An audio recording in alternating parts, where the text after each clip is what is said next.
सभी का वेलकम है आपके अपने YouTube चैनल अशोका सिविल में। आज तक अभी तक हम लोगों ने ईवीएस की क्लास कंटिन्यू की, जहाँ पे हम लोगों ने सीखा। आइए आगे देखते हैं ईवीएस में क्या पढ़ना है। आइए आज हम लोग देखते हैं कि मछलियों से क्या क्या प्रश्न बनते हैं। पर्यावरण में छोटे छोटे जंतुओं से प्रश्न बनते हैं, जहाँ पे हम लोगों ने पहले पर्यावरण को उनके थीमों में बांटा। एनसीएफ के तहत किनके थीम कितनी थी, उप थीम कितनी थी, इससे आप देखेंगे हर बार प्रश्न बनते हैं। और वहाँ पे हम लोगों ने देखा हाथी पढ़ा, लंगूर्स पढ़े, स्लॉथ पढ़े, जहाँ से हर बार प्रश्न आते हैं। और अब देखते हैं मछलियों के बारे में। आइए देखते हैं। मछलियाँ जो होती हैं वो खतरों की चेतावनी एक दूसरे को बिजली की तरंगों से दे देती हैं। जैसे ही एक तालाब में किसी मछली को लगता है कि खतरा आने वाला है या खतरा शुरू हो जाता है, तो उसके खतरे के शुरुआत को वो तुरंत एक से दूसरे तक किस रूप में देती हैं? तरंगों के रूप में एक दूसरे तक क्या करती हैं? सूचनाएं दे देती हैं, पहुंचा देती हैं। ठीक है, देखेंगे आप लोग यहाँ पे मछलियों से जो प्रश्न बनता है। डॉल्फिन भी अलग अलग तरह की आवाज निकालती है और एक दूसरे से क्या करती है? बातें करती है। डॉल्फिन जो है सबसे समझदार और सबसे बुद्धिमान मछली होती है। यह सबसे समझदार एवं बुद्धिमान होती है, सबसे बुद्धिमान मछली होती है, आप देखेंगे तो। और इसे 2008 में आप देखेंगे राष्ट्रीय जल जीव भी घोषित किया जाता है। 2008 में इसे राष्ट्रीय जल जीव भी घोषित कर दिया जाता है। ये एक दूसरे से क्या करती हैं? बातें करती है मछलियों में। अगला, गिलहरी से क्या बनते हैं? गिलहरी के दांत, आगे के जो दांत होते हैं वह हमेशा क्या करते हैं? बढ़ते रहते हैं, क्योंकि दांतों से काटने और कुतरने के कारण इनके दांत क्या हो जाते हैं? घिस जाते हैं। देखेंगे आप गिलहरी से जो प्रश्न बनता है कि उसके आगे के दांत बढ़ते रहते हैं हमेशा। क्यों? क्योंकि वो आगे के दांतों से क्या करती हैं? कुतरती रहती हैं और काटती रहती हैं, जिससे दांत क्या हो जाते हैं? घिस जाते हैं। इसलिए आगे के दांत उनके क्या करते हैं? जीवन पर्यंत बढ़ते रहते हैं। तो यानी जीवन पर्यंत किसके दांत बढ़ते रहते हैं? आप देखेंगे तो गिलहरी के और चूहों के भी। और किसके?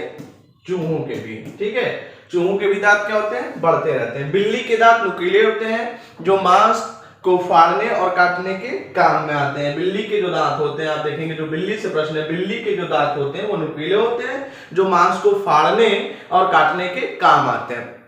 अब गाय के दांत देखिए, दांत की बनावट अलग अलग होती है। जैसे हमारे यहाँ दांत के अलग अलग भागों में विभाजित किया गया और उनके कार्य बताए गए हैं, वैसे पशुओं में भी होते हैं। गाय में देखते हैं, गाय के आगे के दांत पत्ते को काटने के लिए और पीछे के दांत चपटे और बड़े होते हैं, जो घास को चबाने के लिए, है ना। मतलब आगे के दांत क्या होते हैं? कृंतक होते हैं, काटने के लिए होते हैं, और पीछे के क्या होते हैं? चौवर्णक होते हैं, जिससे क्या करते हैं? उसको आसानी से क्या करते हैं? हम चबाते हैं। कौन? गाय। ठीक है।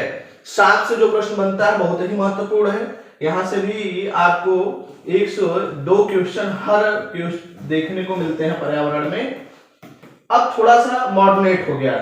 आप देखिए, यह सीटेट की जो परीक्षा है वो कहीं ना कहीं अपनी पुरानी शैली पे हमेशा चलती रहती है। इसमें निरंतर आपको बदलाव देखने को नहीं मिलेंगे, बहुत ज्यादा परिवर्तन देखने को नहीं मिलते। लेकिन जिस भाग में थोड़ा परिवर्तन देखने को मिल रहा है लगातार, वो है पर्यावरण।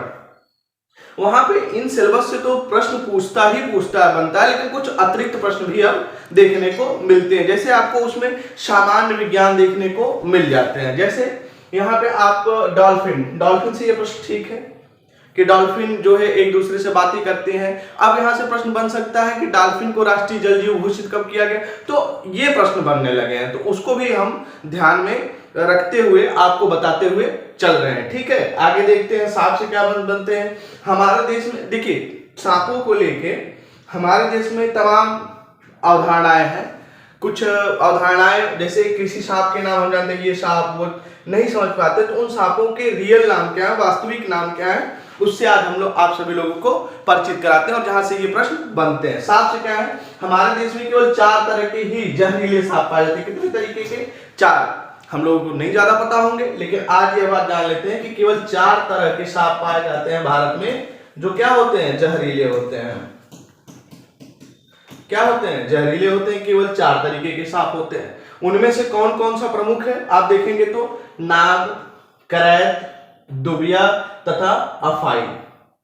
समझिए, नाग है, करैत है, और क्या है, दुबोइया है और अफाई। ये 4 ऐसे सांप हैं जो क्या है, जहरीले हैं। ठीक है, आगे देखते हैं सांपों के बारे में और क्या है, और क्या प्रश्न बनते हैं सांपों के बारे में। तो आप देखेंगे जब सांप किसी को काटता है, आप सांप देखेंगे, यहां से एक आपको दिखाते हैं, ये देखिए सांप है, इसके जो सांप जब किसी को काटता है, इसके 2 दांत होते हैं, सामने के 2 दांत होते हैं ऊपर, इसके जैसे इसका मुंह जो खुलेगा आप देखेंगे तो इसके 2 ऊपर की तरफ 2 दांत होते हैं, जो खोखले होते हैं उन दांतों में ऐसी आकृति होती है, ऐसी आकृति इसमें खोखले होते हैं, दोनों दांतों के बीच खोखले होते हैं, जिसके माध्यम से वो काटते हैं और उसकी जो विष ग्रंथि होती है वो ऊपर की तरफ होती है, जिससे वो जहर क्या करता है, मानव शरीर में या किसी के जानवर के शरीर में क्या करता है, प्रवेश कर जाता है। ठीक है, आइए देखते हैं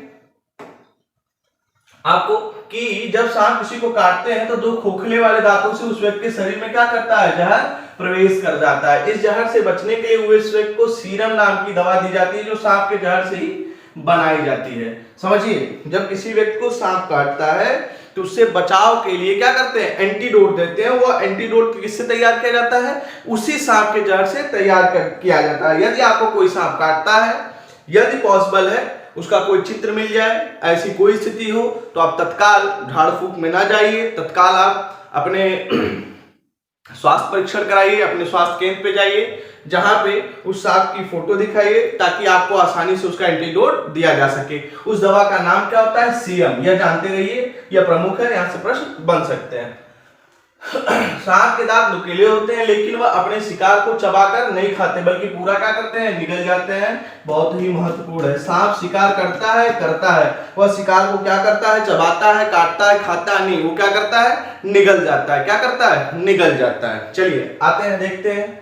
सांप के बाहरी कान नहीं होते, वह जमीन पर हुए कंपन को क्या करता है, जो प्रमुख क्या है, उसकी बॉडी क्या है, सेंसर है, उसके बॉडी में सेंसिटिविटी है, वो क्या बोलते हैं उसको, उसकी बॉडी जो संवेदनशील होती है, वह किसी भी कंपन के माध्यम से क्या करती है, अपने तरफ आ रहे शिकार, अपने तरफ आ रहे खतरे को पहचान लेती है। अगला देखते हैं, कान नहीं होते हैं, कोई बाहरी कान नहीं होते हैं। अगर बाहरी कान नहीं होते तो सांप बच्चा देगा कि अंडा, यह आप लोग बताइएगा, सांप अंडे देते हैं या सांप बच्चे देते हैं। आइए अगला देखते हैं, जो प्रमुख है इनमें जाति होती सपेरा, जिसको कालबेलिया कहते हैं। यहां से भी प्रश्न बनते हैं। कालबेलिया एक समुदाय है, एक जाति है सपेरों की, जो क्या करते हैं, सपेरों की एक जाति है जो बहुत ही कठिन से कठिन, मतलब यह कहा जाए कि बहुत खतरनाक सांपों को आसानी से क्या करते हैं, अपने बस में कर लेते हैं, पकड़ लेते हैं। अच्छा, क्या सांप जो बीन बजाया जाता है, जो बीन होती है, आप लोग देखते होंगे हमारे हिंदी सिनेमा के पिक्चर फिल्मों में यह काफी दिखाया जाता है। तो क्या जो वह बीन होती है, सांप के कान नहीं होते, सांप तो सुन नहीं सकता, तो फिर वो बीन कैसे सुनता है, यह एक अपवाद। बीन सुनता नहीं सांप की आंखें बहुत ही कमजोर होती हैं, उसको एक जगह उसका ध्यान केंद्रित कराया जाता है, उस बीन के माध्यम से बजाते तो उसका ध्यान उस पर क्या होता है, केंद्रित होता है। समझ गए आप। आइए, तो उसी समुदाय की बात कर रहे हैं। वह कौन सा समुदाय सपेरों का, कालबेलिया है। जैसे और कालबेलिया नाच में सांप जैसी मुद्राएं होती हैं। हमारे यहाँ भारतीय संस्कृति में देखेंगे आप लोग, तो कोई भी ऐसी शादी नहीं हो जो इस बिना मुद्रा के संपन्न हो जाए, है ना।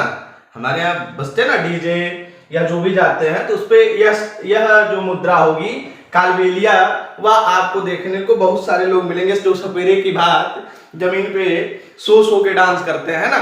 आइए आगे देखते हैं। सांप खेतों में फसलों की चूहों से बचाने में क्या करते हैं, मदद करते हैं। तो क्या यह किसान मित्र है, नहीं, ठीक है, कुछ हद तक ये किसान मित्र हो सकते हैं, लेकिन इनसे किसानों को भी क्या है, नुकसान। ठीक है, आगे देखते हैं। सांप सुन नहीं पाते, केवल बीन के हिलने से उसके अनुसार अपना सिर हिलाता है, जिसे लोग नाचना कहते हैं। देखिए अभी जो बात हमने कही वह आ गई कि सांप सुन नहीं पाते हैं, केवल बीन के हिलने से उसका क्या करते हैं, अपना सिर हिलाते हैं। कालबेलिया जात के जो प्रथम, इनका नाम याद रख लीजिए, पूछ सकता है कि रोशननाथ जी की चर्चा ईवीएस में जो हुई है वो किस समुदाय से आते हैं। तो किस समुदाय से आते हैं, किस समुदाय से, कालबेलिया।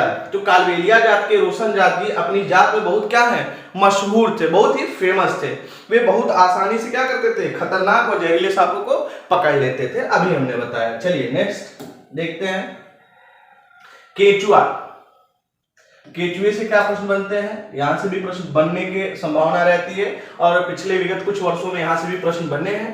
केचुए जमीन में छेद के बनाते हैं, मिट्टी को मुलायम कर देते हैं जमीन को, इन छेदों से हवा और पानी मिल जाती है, इसे किसान मित्र भी कहा जाता है, इन्हें किसानों का मित्र भी कहा जाता है, ये किसान मित्र हैं। ठीक है, ये मदद करते हैं कि खेतों की मिट्टी के भीतर जाते हैं, जिससे उनको क्या करते हैं, मुलायम कर देते हैं, जिससे आसानी से हवा व पानी प्रवेश कर पाता है जमीन के भीतर। ठीक है, आइए अगला देखते हैं। केचुए मृत पत्तियों और पौधों को खाते हैं। कैसे, ये भी देखिए इंपॉर्टेंट है, केचुआ जो है मृत पत्तियों को और पौधों को खाते हैं।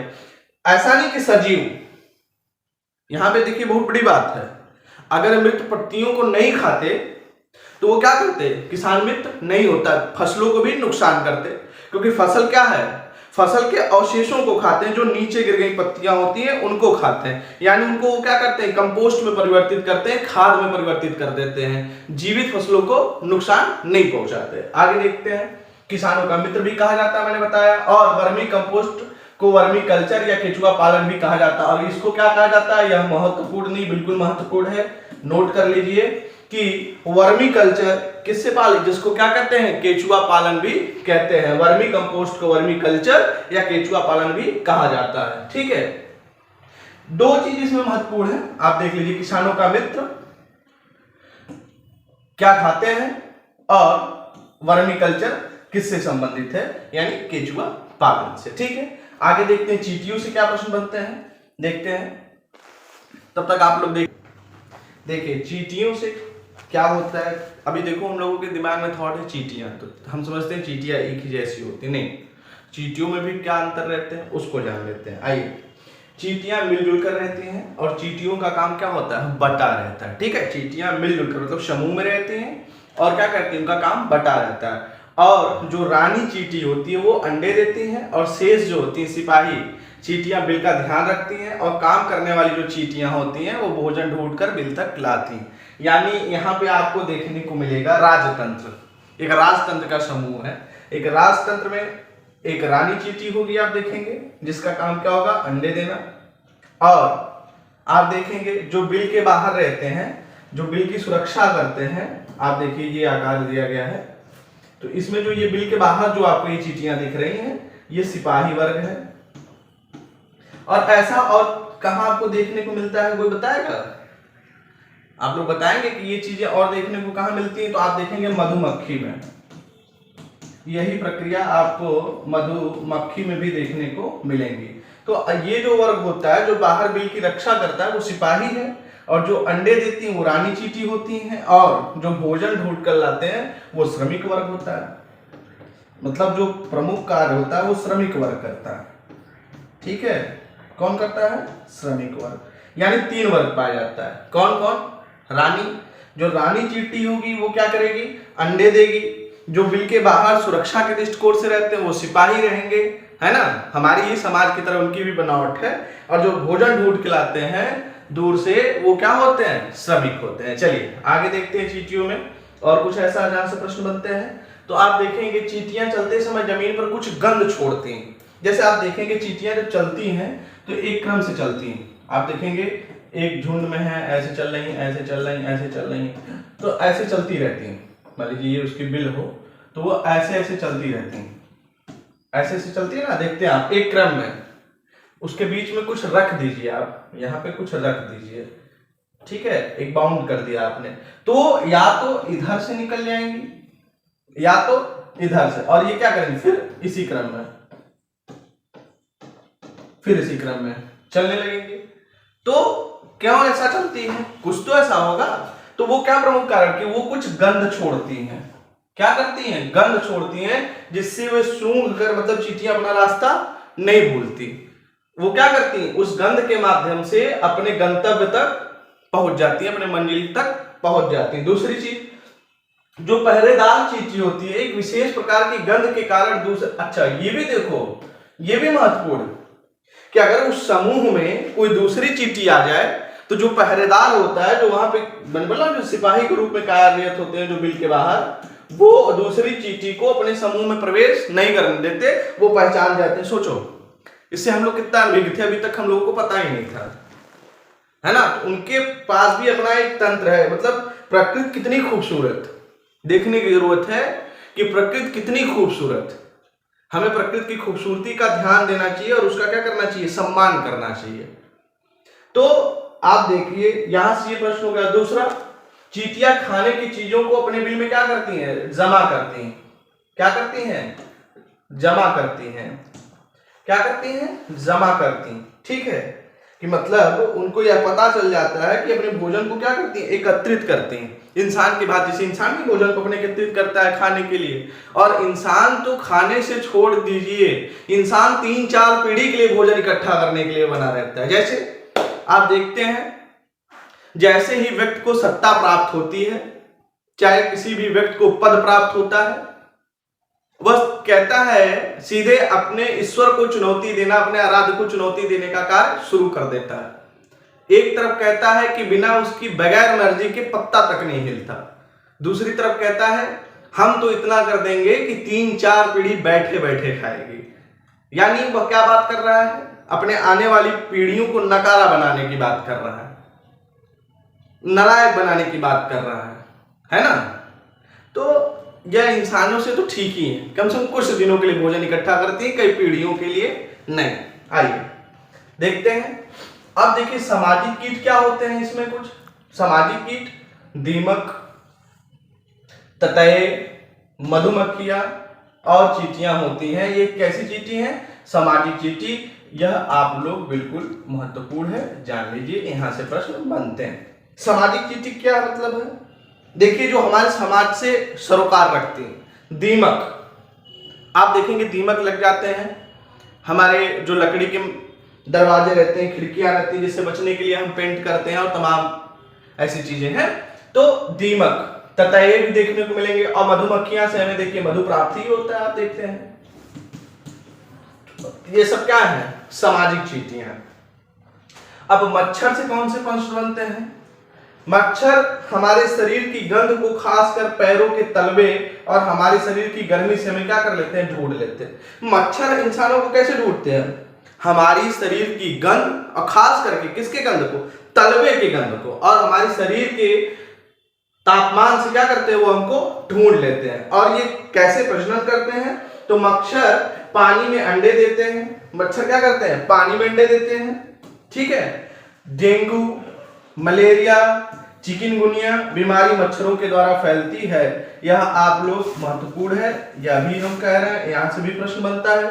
देगा बीमारी और उनके किससे फैलती, तो आपसे पूछ देगा चिकनगुनिया बीमारी किससे फैलती, या चिकनगुनिया है कवक जनित, सार्स जनित, मधुमक्खी जनित।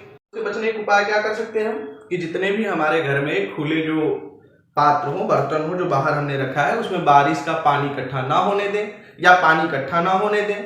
यदि पानी इकट्ठा हो गया है, ऐसी स्थिति है, तो क्या करें, पानी में हम मिट्टी का तेल, या देखिए दिया होगा पानी में तेल, किसी तेल को आप पानी में डाल सकते हैं। क्यों, क्योंकि उसका पृष्ठ तनाव क्या हो, बढ़ जाए, उसका पृष्ठ तनाव क्या हो जाए, कम हो जाए। यदि पृष्ठ तनाव कम हो जाएगा पानी का, तो उसमें ऑक्सीजन की जो सप्लाई होगी वो ठीक से नहीं हो पाएगी। आप देखेंगे जब पृष्ठ तनाव कम हो जाएगा तो क्या होगा, उसमें आसानी से ऑक्सीजन नहीं जा पाएगा, और ऑक्सीजन नहीं जा पाएगा तो जो मच्छर का लार्वा है जिसमें वो अंडे दिए हैं, वो क्या हो पाएगा, सक्रिय नहीं हो पाएगा, क्रिया नहीं कर पाएंगे, और इससे क्या होंगे, वो मर जाएंगे, जिससे हम आसानी से क्या हो सकता है, बचा जा सकता है। आइए, तो हमने बताया मच्छरों से बचने के उपाय आपको बता दिया, उसमें जो प्रमुख उपचार है क्या कर सकते हैं, उपचार क्या है और उपाय दोनों हमने बताया। और एक आप लोगों को सूचना दे देना चाहते हैं कि हमारे चैनल पे, टेलीग्राम चैनल पे इससे संबंधित प्रश्न भी उपलब्ध हैं। आप लोग टेलीग्राम पे जाके उसका लाभ लीजिए ज़्यादा से ज़्यादा लोग, और जल्द से जल्द इसको हम समाप्त करके कम से कम 500 से 1000 प्रश्नों की श्रृंखला लाएंगे, जिसको हम रोज आपके सामने आएंगे। 30 से 40 प्रश्न की एक सीरीज लाएंगे, 50 प्रश्न की, अधिकतम 30, उसको समझाना भी है आप लोगों को, तो उसको ध्यान में रखते हुए 30 प्रश्नों की सीरीज आएगी रेगुलर, जिसको हम लोग करेंगे, ताकि कम से कम हम 30 में 30 का टारगेट लेके चलेंगे ईवीएस में कि नंबर ले आने हैं। पिछले विगत वर्षों के प्रश्नों की सीरीज हमने बना रखी है और वो आप लोगों को जल्द से जल्द टेलीग्राम पे भी उपलब्ध करा दी जाएंगी। ठीक है, आइए देखते हैं। घरों में डीटीटी का छिड़काव करना चाहिए। डीटीटी क्या है? कीटनाशक है। आसपास पानी जमा ना होने दे। अभी हमने आपको बताया पानी के बर्तन, टंकी, कूलर को साफ रखें। और जो प्रमुख है, जो हम अपने गांव देहात में देखते हैं कि मच्छरदानी का प्रयोग करें, ज्यादा से ज्यादा मच्छरदानी का प्रयोग करें। आइए आगे देखते हैं। जमा हुए पानी में मिट्टी का तेल छिड़के, मैंने आपको बता दिया है। या जो प्रमुख है, सबसे प्रमुख, पानी में जहां पे मच्छर अपने लार्वा दे रहे हैं उसमें मछली डाल दें। इससे क्या होगा? इससे ये होगा कि वह मछलियां उनके लार्वा को खा जाती हैं और नए मच्छरों का जन्म नहीं हो पाता है। ठीक है, मछलियां डालने से मछलियां मच्छरों के अंडे को खा जाती हैं। आइए देखते हैं रेशम के कीड़े से कौन सा प्रश्न बनता है। तो रेशम के कीड़े के पास प्रकृति एक अद्भुत शक्ति दे रखी है। वह अद्भुत शक्ति क्या है कि रेशम का कीड़ा अपनी मादा को उसकी गंध से कई किलोमीटर की दूरी पे, ध्यान दीजिए, कई किलोमीटर की दूरी से ही पहचान लेता है। मतलब एक अद्भुत शक्ति है इनके पास। कीड़ों में सबसे अद्भुत शक्ति है रेशम के कीड़े के पास कि कई किलोमीटर दूर अगर उसका मादा है तो उसको वो आसानी से उसका नर पहचान लेता है। जैसे हमारे हिंदी सिनेमा जगत के 90 के दशक के कुछ गाने आप देखेंगे तो बड़े रियलिस्टिक होते थे। अब उस मूवी का नाम तो हमको नहीं याद, परंतु उसके गीत के बोल याद है, जो नायक अपनी नायिका के लिए कहता है उस गाने में कि अगर बंद हो जाए मेरी आंखें तो मैं तुझे तेरी खुशबू से पहचान लूंगा, है ना। आप देखें कितने रियलिस्टिक सॉन्ग होते थे 90 के दशक के कि अगर बंद हो जाए तेरी आंखें या मेरी आंखें तो भी मैं तुझे तेरी खुशबू से पहचान लूंगा। और वो ठीक है रियलिस्टिक था, लेकिन यहाँ पे प्रकृति ने जिसको दिया है वह उपमा है, नायक कह रहा है। लेकिन यहाँ पे क्या है, ये शक्ति है किसके पास? रेशम के कीड़े के पास, जो कई किलोमीटर से अपनी दूर तक अपनी मादा को पहचान सकता है। ये इससे ही प्रश्न बनते हैं, इससे भी प्रश्न बन सकते हैं। ठीक है, तो याद रखने में भी आसानी होगी। अगर आपको ये गीत के बोल याद रहेंगे तो आपको याद हो जाएगा कि सर ने बताया था कि रेशम के कीड़े के पास ऐसी शक्ति है। ठीक है, आगे देखते हैं चूहा। चूहों में क्या है? चूहों की देखने की क्षमता कम होती है। क्या होती है? देखने की क्षमता कम होती है, लेकिन इनके सूंघने, छूने और टेस्ट करने की क्षमता क्या होती? अधिक होती। ठीक है, चूहों की 4 विशेषताएं। चूहे बहुत कम देखते हैं, टेस्ट करने की क्षमता अधिक होती है और छूने की अधिक होती है और सूंघने की। अब हम आते हैं पक्षियों की बात करेंगे, जो प्रमुख है यहाँ पे हम लोग देखेंगे। पक्षियों की विशेषताएं क्या है? पक्षियों में आप देखेंगे पक्षी केवल अंडे देने के लिए घोंसला बनाते हैं। जब अंडों से बच्चे निकल जाते हैं तो वह घोंसला छोड़कर उड़ जाते हैं। घोंसला छोड़कर पक्षी अलग अलग जगह चले जाते हैं, पेड़ों पर, जमीन पर और पानी में। यानी जो घोंसला बनाते हैं पक्षी, वो उसमें निरंतर रहते नहीं, आवास के रूप में नहीं बनाते। वो केवल क्यों बनाते हैं? उसमें बच्चे देने के लिए, अंडे देने के लिए। पक्षी क्या करते हैं? अंडे देते हैं। ठीक है, कौन सा ऐसा पक्षी है जो अंडा नहीं देता, बच्चे देते हैं? आप बताइएगा कमेंट बॉक्स में। और तो क्या करते हैं, और जैसे ही उनके बच्चे बड़े हो जाते हैं वैसे ही उस घोंसले को क्या करते हैं? छोड़ देते हैं। और उस पक्षी का नाम बताइए जो अपने अंडे को, अपने बच्चे को दूसरे के घोंसले में दे आता है, दूसरे के घोंसले में छोड़ देता है। इसके भी कमेंट बॉक्स में उत्तर बताइएगा, उस पक्षी का नाम बताइएगा। आगे देखते हैं क्या प्रमुख है इसमें। पक्षियों में अधिकतर पक्षियों की आंखें उनके सिर के दोनों तरफ होंगी। ये कोई कॉमन सी बात है, लेकिन फिर भी ये जान लीजिए, प्रश्न यहां से भी बनते हैं कि जो अधिकतर पक्षी होते हैं उनकी आंखें सिर की क्या होती हैं? दोनों तरफ होती हैं। आप देखेंगे पक्षी एक ही समय में 2 अलग अलग चीजों को एक साथ देख लेते हैं। ठीक है, देख लेते हैं यानी उन पर नजर डाल लेते हैं। जबकि अलग अलग चीजों पर केंद्रित करते हैं तो उनका देखने का दायरा बढ़ता है, और जब ये बिल्कुल सामने देखते हैं तो उनकी दोनों आंखें एक ही चीज पर होती हैं। यानी जब किसी एक ही चीज को देखेंगे तो इनकी दोनों आंखें एक जगह होगी, लेकिन यह एक ही टाइम में दो चीजों को अलग अलग देख सकते हैं, ये क्षमता इनके पास आप देखेंगे तो। ठीक है, ज्यादातर पक्षियों की आंखें की पुतली घूम जाती, आंखें नहीं घूमती, उनकी देखेंगे पुतलियां क्या होती, घूम जाती हैं। आप देखेंगे तो ज्यादातर पक्षियों की आंखों की पुतलियां घूम नहीं सकती, वह अपनी गर्दन घुमाकर ही आसपास देख लेते हैं। जैसे हमारी पुतलियां देखेंगे आप घूम जाती हैं, है ना, लेकिन उनकी पुतलियां नहीं घूम पाती, वो गर्दन घुमाते हैं। देखते हो ना, जल्दी जल्दी पक्षियां गर्दन क्या करते हैं, घुमा लेते हैं, घुमा के वो वस्तु को देख सकते हैं। ठीक है, पक्षियों के पंख उन्हें उड़ने में मदद करते हैं और उन्हें गर्माहट भी देते हैं। उनके नए पंख आते हैं और पुराने पंख झड़ते रहते हैं, यानी ऐसा नहीं कि वो परमानेंट है उनके पंख।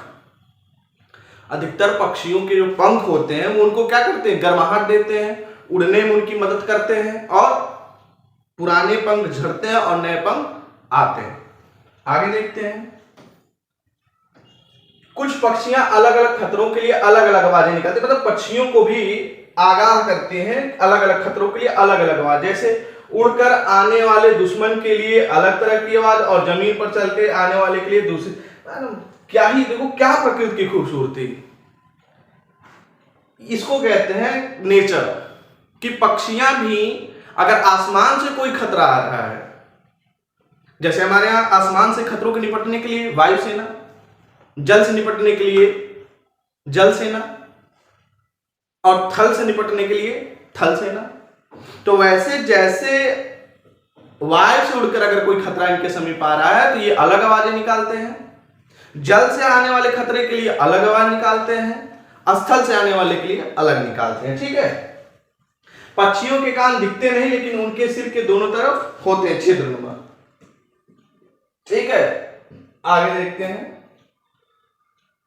छोटे छोटे जो पंखोटे ढके रहते हैं और इन्हीं में मदद सुनता। हाँ, वही तो बात बोला मैंने अभी आपको बताया कि उनके कान जो है दिखाई नहीं देते, बल्कि छोटे छोटे होते हैं, छिद्रनुमा। आगे देखते हैं, इसके बारे में भी बहुत प्रश्न बनता है। बसंत गौरी पक्षियों में किन से प्रश्न बनते हैं? अभी तक तो हमने सारी पक्षियों की विशेषताएं पढ़ी, अब उन पक्षियों में किससे प्रश्न बनने की अधिक संभावना है?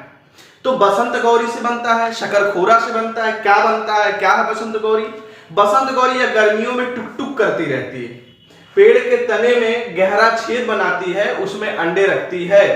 कठफोड़वा वुडपेकर भी बसंत गौरी की तरह पेड़ के तने में घोंसला बनाता है, यानी यह दोनों अलग हैं।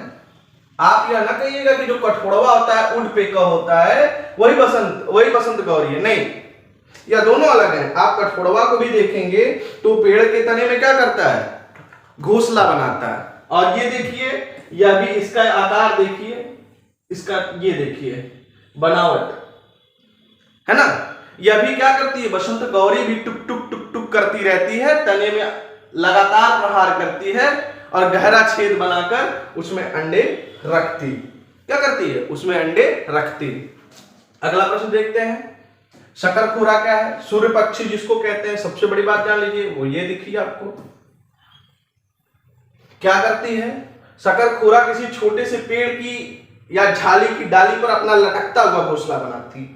कैसा रहता है इसका? लटकता हुआ घोंसला रहता है, वो पेड़ के तने में या झाड़ियों में बनाती है। इसका घोंसला जो है बाल, मकड़ी के जाले, पतली टहनियां, बारीक घास, सूखे पत्ते, रुई, पेड़ की छाल और टुकड़े और कपड़ों के चीथड़े से बना होता है। ठीक है, क्या होता है, बना होता है। चलिए नेक्स्ट देखते हैं, क्या है? दर्जिन चिड़िया। इससे भी प्रश्न बनता है, हर बार बनता है। दर्जिन चिड़िया क्या होती है, आइए देख लीजिए। दर्जिन चिड़िया अपनी नुकीली चोंच से पत्तों को सी लेती है और उनमें एक थैली सा बना लेती है और उसमें अंडे देती है। यानी क्या करती है? दर्जिन, नाम से स्पष्ट है, पक्षी है तो दर्जिन। दर्जी का काम क्या होता है? सिलाई करना। और यहां पे आप देखेंगे दर्जिन चिड़िया दो पत्तों को लेती है और उसको सिल देती है और उसमें अंडे देती है। यहां पे देखिए, आपको दिख रहा होगा क्या कर रही है, उसको देखिए, ऐसे टाके नुमा क्या कर रही है, सिल ले रही है। और इसी के, अब ये कैसा बन गया, ये देखिए आकार बन गया नीचे से ऐसे करके, ठीक है, ऊपर से खुला हुआ है और इसी में अंडे को देती है। अब चील और बाज और गिद्ध, चील बाज गिद्ध से क्या प्रश्न आते हैं, बहुत ही महत्वपूर्ण है। यहां से भी पक्षियों में चील बाज और गिद्ध से, ऐसे भी आसमान के राजा, ऐसे भी ये आसमान के राजा है ना, है किसी की हिमाकत जो इनसे हिमाकत कर सके भाई, है ना। इनके पीछे एक बहुत बड़ी कहानी है जिसको हम आपको किसी और दिन सुनाएंगे। बहुत ही संघर्ष करना पड़ता है। एक आयु के बाद जब इनके नाखून बढ़ जाते हैं, बहुत ज्यादा बढ़ जाते हैं, इनकी चोंच बहुत ज्यादा बढ़ जाती है, तो ये शिकार नहीं कर पाते। एक अवस्था में हम इंसानों को इनसे सीखना चाहिए। यह पत्थर पे अपने चोंच को लगातार प्रहार करती है, पत्थर पे चोंच, तब तक जब तक वो चोंच टूट नहीं जाती है और टूट के जो शेष भाग बचता है उसको नुकीला करती, अपने नाखूनों को उस पत्थर पे तोड़ती रहती, दर्द से कराहते हैं लेकिन मानते नहीं, और फिर से वही पैनापन अपने अंदर लाते हैं, फिर से वो अपने आप को उस आसमान का राजा घोषित करते हैं। कोई राजा बनाने नहीं इनको आता, स्वयं घोषित करते हैं अपनी ताकत, अपनी प्रतिभा के बदौलत। उस दर्द से घबराते नहीं, डरते नहीं। इनसे सीखना चाहिए हमें, घबराना नहीं, डरना नहीं, लगातार प्रयास प्रहार करना चाहिए, है ना। आइए देखते हैं क्या इनसे प्रश्न बनते हैं। चील बाज और गिद्ध हमसे 4 गुना अधिक दूर तक देख पाते हैं, यानी एक इंसान से अधिक देखने की क्षमता है। लगभग कितने गुना? 4 गुना। यह लगभग 4 गुना अधिक देखते हैं। चील की पूंछ खांचे वाली होती है और गिद्ध मरे हुए जानवरों को खाकर जगह साफ करते हैं और आकाश में ऊंचाई पर उड़ता है। जमीन पर पड़ी हुई कोई चीज किसी चील को 1 से 2 किलोमीटर की दूरी पर दिखाई, मतलब आसमान में उड़ रहा है लगभग 2 किलोमीटर ऊंचा, और उसे नीचे पड़ी हुई चीज को क्या करता है? आसानी से देख लेता है। आजकल इनकी विलुप्त होने के कगार पे क्यों है आप देखेंगे। उसका प्रमुख कारण है कि जानवरों को पहले खुले में छोड़ दिया जाता था, फेंक दिया जाता था, अब उनका दफनाने की प्रक्रिया आपको देखने को मिलेगी। उससे ज्यादा जानवरों में दर्द निवारक एक आती है डाइक्लोफिनेक, जिसकी अधिकता के कारण इनके प्रजनन क्षमता पे प्रभाव देखने को मिला। उस डाइक्लोफिनेक का कुप्रभाव कहां देखने को आप मिला? उनकी प्रजनन क्षमता, जिससे इनकी प्रजनन क्षमता कम हो गई, जिससे यह विलुप्त प्राय, लगभग विलुप्त प्राय की श्रेणी पे खड़े। आइए आगे देखते हैं। कौवे और पक्षियों में देख लीजिए, कौवे, गिलहरी, बिल्ली और चूहे मौका देखते ही अंडे चुरा लेते हैं, कई बार घोंसले को भी तोड़ देते हैं। ये कौवे, गिलहरी, बिल्ली और चूहे मौका देखते ही अंडे चुरा लेते हैं। इनके जैसे ही मौका दिखा ये इनके अंडे को क्या करेंगे? चुरा ले जाते हैं, बच्चों को उठा ले जाते हैं और घोंसले भी तोड़ देते हैं। आगे नेक्स्ट, नर वीवर पक्षी से भी बहुत प्रश्न बनते हैं। ध्यान दीजिएगा, जितने भी हम बता रहे हैं ये सब परीक्षा में यहां से पूछे जाने वाले ये टॉपिक्स हैं। नर वीवर पक्षी क्या होते हैं? ये देखिए, नर वीवर पक्षी है आपके सामने है। क्या है नर वीवर पक्षी? देखिए आप देखेंगे नर वीवर पक्षी अपने अपने घोंसले बनाते हैं। मादा वीवर उन सभी घोंसले को देखती है और फिर उनमें से जो घोंसला सबसे ज्यादा पसंद आता है उसमें वो अंडे देती है। क्या बात है, यहां पर मात्र सत्तात्मक शक्ति। जो नर वीवर होगा वो घोंसले बनाता है, मतलब उसकी मादा पे डिपेंड करता है कि वो किस घोंसले में रहेगी कि नहीं रहेगी। क्या बात, यहां देखो प्रकृति की खूबसूरती, यहां पे भी आपको देखने को मिलेगी जहां पे मात्र सत्तात्मक। वह बच्चे पैदा करेगी, किस जगह पैदा करेगी, जिसका उसे सबसे सुरक्षित और अच्छा घोंसला लगेगा वो वहां पे अंडे देगी। और यह काम किसका है? नर वीवर का, कि वो उसके लिए घोंसले का निर्माण करे। उसे पसंद आएगा तो उस घोंसले में देगी बच्चा, अन्यथा दूसरा घोंसला तैयार करे। समझ गए? चलिए आगे देखिए। फाख्ता डव, फाख्ता कांटों के बीच या मेहंदी की मेड़ में अपना घोंसला बनाती है। देख लीजिए, ये डव, फाख्ता मतलब Dove, the doves makes its nests among the thorn and cactus in the mehndi trees। आपको देखेंगे मेहंदी के पौधे जो होते हैं, वृक्ष जो होते हैं, ट्रीज जो होते हैं, जो बड़े होते हैं, उसमें डव पक्षी क्या करती है, बच्चे देती है। लगभग ये कबूतर के जैसे दिखती है, आप देखेंगे तो ये कबूतर की भांति है, देखिए है ना, क्या करती है, बच्चे वहां पे सॉरी अंडे देती है। अगला देखिए उल्लू। उल्लू अपनी गर्दन पीछे तक घुमा सकता है, बस यही प्रमुख है इसके बारे में कि उल्लू जो है अपनी गर्दन अपोजिट साइड में भी घुमा सकता है। हम भी घुमा सकते हैं कि नहीं घुमा सकते हैं? नहीं, हमारे यहाँ नहीं घूमती है। हमारे यहाँ जो भारतीय सिनेमा जगत की जो हॉरर मूवियां हैं उसमें घूम जाती हैं, यूं यूं करके घूमती रहती है ना। आगे आगे देखते हैं। मैना झटके से अपनी गर्दन आगे पीछे करती है। ये झटके में अपनी गर्दन को क्या करती है, आगे पीछे करती है। वो कौन सी चिड़िया होती है, मैना। कौन सी होती है, मैना। आइए देखते हैं। पक्षियों की आंखों का आकार उनके सिर की तुलना में क्या होता है, बड़ा होता है, बिल्कुल सही है। बड़ी आंखें साफ देखने में मदद करती हैं, उड़ते हुए टकराने से बचाती हैं, दूर से शिकार को पहचानने और पकड़ने में क्या करती हैं, मदद करती हैं, बिल्कुल इंपॉर्टेंट है। अब कलचिड़ी क्या होती है, कलचिड़ी जो है पत्थरों के बीच अपना घोंसला बनाती है, ठीक है। यह प्रमुख है कि कलचिड़ी जो चिड़ी होती है, जो चिड़िया होती है, वो पेड़ों में, वृक्षों में, घासों में, लताओं में नहीं, बल्कि पत्थरों के बीच में क्या करती है, घोंसला बनाती है। और इनके घोंसलों में पौधों की नाजुक टहनी, जड़ें, ऊन, बाल, रुई सब बिछा रहता है। मतलब वो क्या करती हैं, टहनी, जड़ें, ऊन, बाल, रुई यह सब क्या करती हैं, यहां देखिए अपने घोंसले में बिछा देती हैं, है ना, बच्चों के सुकून के लिए।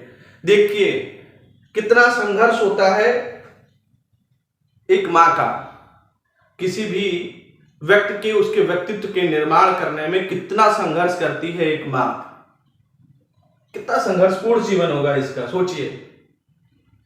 अपने बच्चों के लिए कितना संघर्ष करती है एक मां, इसे देखा जा सकता है। प्रकृति ने हमेशा मां का दर्जा अपने से भी ऊपर रखा है और हमें हर हाल में, चाहे कितने ही अच्छे हों, बुरे हों, हर हाल में अपने माता पिता का सम्मान करना चाहिए।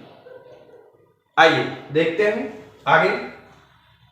यह छोटे छोटे कीड़े खाती है। इनके चोंच के अंदर, इनकी चोंच क्या होती है, इनकी चोंच अंदर से क्या होती है, लाल होती है। कौवा प्रमुख है, जिसको बहुतायत देखने को मिलता है हमारे समाज में।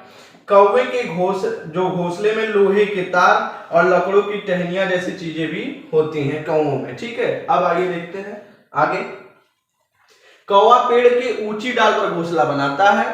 कोयल अपना घोंसला नहीं बनाती, वह कौवे के घोंसले में अंडे देती है। देखिए अभी हमने आपसे पूछा था शुरू में ही जब पक्षी टॉपिक स्टार्ट की थी, तो यहाँ पे देखिए उसका उत्तर मिल गया कि जो कौवा होता है वो सबसे ऊपरी डाल पे बनाता है अपना घोंसला, और कोयल अपना घोंसला नहीं बनाती, वह कौवे के घोंसले में अंडे दे देती है। तो अगर प्रश्न बने कि वह कौन सा पक्षी है जो अपने घोंसले नहीं बनाती, तो कौन सा है, कोयल, ठीक है। कौवा अपने अंडों के साथ कोयल के भी बच्चों को या अंडों को क्या करता है, सेता है ना, खुद को भी और उसके साथ दूसरे को भी, है ना। यानी किसका काम करता है, किसका काम करता है, द्वापर में कृष्ण को जन्म किसी और ने दिया, पालन किसी ने और ने किया, है ना। बट अंडे तो दे देती है कोयल, लेकिन उसको पालता पोसता कौन है, कौवा। अगला देखते हैं गौरैया। आप लोग यहां से बताइए,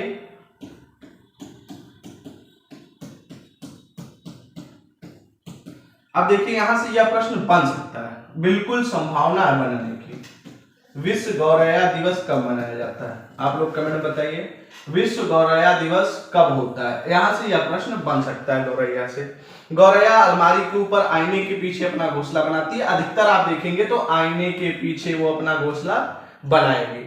आप लोग बताएंगे कि विश्व गौरैया दिवस कब मनाया जाता है, ठीक है। कमेंट बॉक्स में आप लोग बताइए। और आप लोगों से हमारा निवेदन है कि क्लास को आप अंत तक देखिए, लास्ट तक देखिए। अगर आप सफलता चाहते हैं सीटेट के एग्जाम में, तो जितने भी सिंसियर स्टूडेंट हैं जो पार्टिसिपेट करना चाहते हैं इस एग्जाम में, जो गंभीर छात्र हैं सीटेट को लेके, वो इस क्लास को लास्ट तक देखें और आशा व विश्वास रखिए उसी की बात।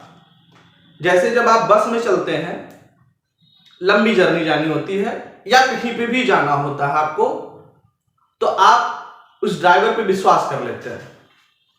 ट्रेन में जाना होता है तो आप सोते हैं कि नहीं सोते हैं? सो जाते हैं। किसके विश्वास पे?